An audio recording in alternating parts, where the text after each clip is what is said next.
መጀመሪያ ታይ ከም ዝብል ኣይፈልጥን ሓደ ክልተ መዓልቲ ናገርና ግን ክልተ ሰሙን ወይ ክልተ ወርሒ ዝገበርና መሲልንሎ ምክንያቱ ሰርፕራይዝ በዚሕና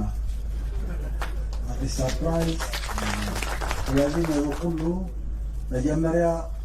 ቀዳማይ ሚኒስተር ሓወይ ምንኣስ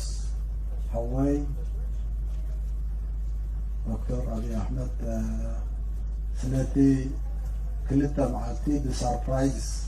ናቀያየርካ ዝሃብካና ህያብ ምስጋና ናይ ልቢ ኣብ መንጎ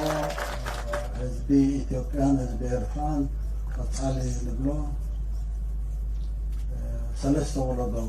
ብዘይ ምክንያት ክንረሓቕ ፀኒሕና እዚ ሕጂ ተፈጢሩ ዘሎ ዕድል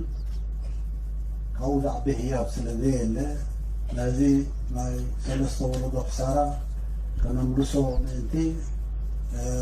ልሙድ ኣከያይዳ ዘይኮነ ካብ ልሙድ ወፃኢ ኣከያይዳና ቀይርና ኣብ ኩሉ ዓውድታት ብሓባር ክንሰርሕ ዘለና ሙሉእ ድልየት ብምትእምማን ኣብ ዝመፅእ ዘሎ ዓመት ክንጅምሮ ኢና ዘዕንቅፈና ነገር የለን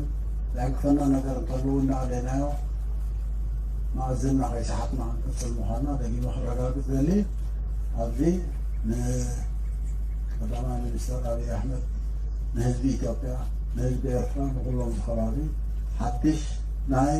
ሰላምን ርግኣትን ብልፅግናን ዓመት ኮነልና ዘለነትኒ ገምፅ